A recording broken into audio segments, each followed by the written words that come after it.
កីឡាករគុណខ្មែររបស់យើងគ្រប់រូបបាទទាំង kickboxing ដូចគ្នាដែរ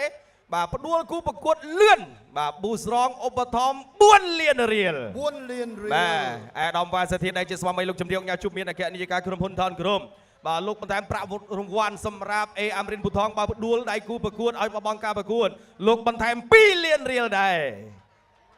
អូអាមរិនបាទចាំមើលយើងស្រង់ដើមបានវិញឬមួយក៏យ៉ាងណាប៉ុន្តែលោកគាត់ថានេះ kickboxing ថ្ងៃមុនបាទយើងនិយាយពីបាល់ទាត់មន់គោកបារាំងគាត់បាយហើយ kickboxing គេមន់ស្ទាយគូមិត្តភាពអន្តរជាតិបារាំងខ្មែរទឹកទី1 round 1បាទទឹកទី1គូមិត្តភាព kickboxing ដែលជាគូបាទទី3បា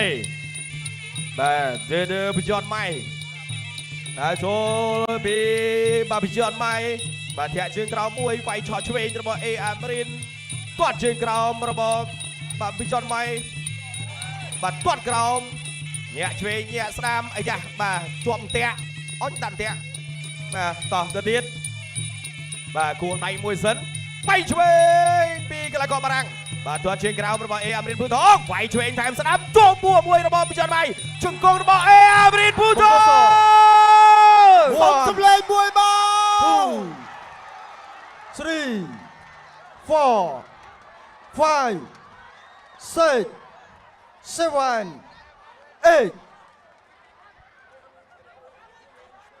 បាទអូយលឿនមែនតើអេអាមរិនទៅទៀតហើយបាទទាត់ក្រោមរបស់បច្ចុប្បន្នម៉ៃទាត់លើរបស់អេអាមរិនភូថងទៅអូយជង្គង់ហោះជាប់បាត់ហើយបាទគាត់ថា sorry បាទចូលបាទត្រឡប់ការពារអេអាមរិនទាត់ជើងក្រោមរបស់បច្ចុប្បន្នម៉ៃកីឡាករបារាំងទាត់ក្រោមរបស់អាមរិន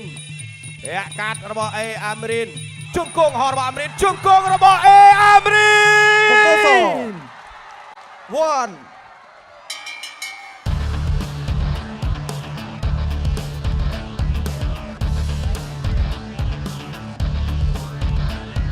អូយមិនធម្មតាមែនបងប្អូនអើយបែកបាទអូយមិនធម្មតាមែននេះ BA របស់ Boost Strong ទៅឲ្យជង្គង់មួយនេះបាទចុកណាអូយចុក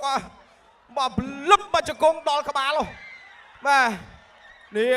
បែកបាត់អើយជង្គង់ក៏បែកដែរមកជង្គង់ដល់ក្បាលរបស់អេអាមរិនភូថងចាក់មកជង្គង់ស្ដាំទៅឲ្យជង្គង់ហោះមួយទៀតភ្ញិចនៅនឹងសង្វៀនបាទ kickboxing K1 សាយតោះអូយបាទល្អមែនបាទអេអាមរិនភូថងអាយ៉ាបងប្អូនបាទសុំមើលមិនអូអត់បានមិន second ទេមិញបាទបាន second ទេបាន second ឥឡូវបាទបងខាង Boost Strong មិញនេះបាន second បាទ1នាទីកន្លះឥឡូវយើងទៀងម៉ោងព្រោះ4លានបាទអ្នកផ្ដួលគូប្រកួតលឿន Boost Strong ឧបត្ថម្ភ4លានបាទ4លានរៀលបាទឃើញអត់បាទគាត់ថាផ្ដួលភ្លាមអេអាមរិនគាត់ថាអត់សុំមើលអីសុំមើលម៉ោងសិនបាទបានមួយមកវិញបាទអូបាទអរគុណតោះបានអញ្ចឹងឥឡូវនេះ